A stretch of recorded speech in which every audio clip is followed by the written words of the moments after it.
Kini si Max Urban.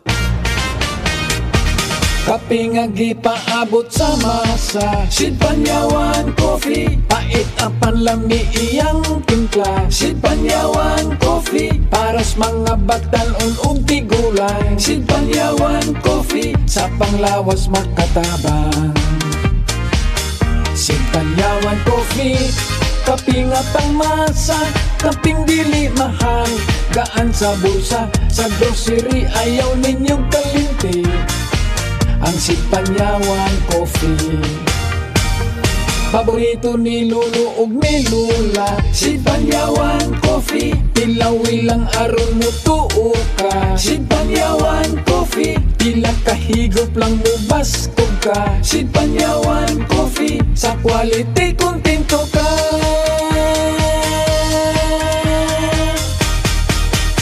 Produkto sa Sid Marketing Incorporated. That news was brought to you by ACS Manufacturing Corporation, ISO certified world-class quality. ACS. Kangulngul basta buok kong lawas. Nagparami ka man gusto magibuhat, may edad ka na. Haplasin na imong kalawasan ng dakong koy herbal oil. May mga sangkap nga mahupay sa imong gibating kangulngul o kakapoy. Mas pasa na sa mga lihok ni Maria. Naulian yung kumari sa gigamit kong koy herbal oil. Koy Herbal Oil, magatabang ngayon. Koy Herbal Oil, tag 90 pesos matagusa. Ug mapalit sa mga suki ninyong butika. No approved therapeutic claims.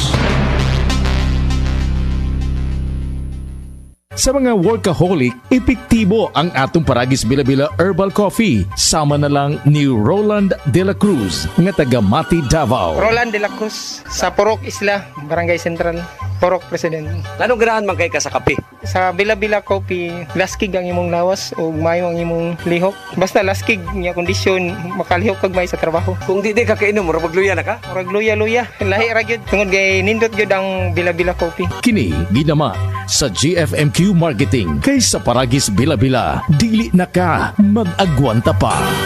Prostate cancer, ang delikado ug mamatay ni nga sakit nga cancer sa mga lalaki. Mag Life Extension Vitamin D3 na mo. Rekomendado sa mga medical doctors. Aprobado sa FDA Philippines ug FDA USA. Suklan nato ang prostate cancer. Mapalit sa mga butika. Ang tigdas ay isang sakit na may simptomas ng mataas na lagnat, namumula ang mga mata, namamantal o rashes. Kung hindi naagapan ang nakakahawang sakit na ito, maaaring mamatay ang inyong anak sa mga komplikasyon tulad ng matinding pulmonya, pamamaga ng utak, at iba pa. Walang dapat mamatay sa tigdas. Pabakunahan na ang mga bata dahil bawat buhay mahalaga. Mahalagang paalala mula sa Department of Health.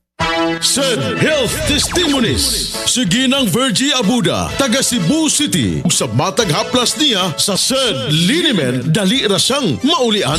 Bati rin ko pamanhod o laylay sa akong mga PL batiis. Para kung buko-buko magsakit, mga puy akong gamito ni haplas. Ay kanoy sa Diyos kay mawala, mampudayon ra. Kung sa gamit yung mga produkto, ma'am? SED Linimen, bisag unsaon pa sir. Mga ora gini hantod-hantod ako ang gamiton kay maayo gyud para nako. SED Linimen, mapalit sa mga butika. Problema sa fatty liver? Mag DTX 500. Ang DTX 500 aduna kini mo Mordica Charantia compound. Gikan sa palya nga nagahatag og proteksyon batok sa liver failure. Ang pingi ang imo atay. Mag DTX 500 adlaw-adlaw. DTX 500 mapalit sa mga butika. DTX 500. Ako si Bacoy taga San Carlos, ga yelo akong lawas tungod sa problema nako sa akong atay. Pagkadungog nako sa radyo ang DTX 500. Ako dayon gibanatan og inom duha sa buntag, duha sa gabi. 2 weeks pa lang may alibyo na. Pag 1 month kape na ayo na ako. DTX 500 mapalit sa mga butika.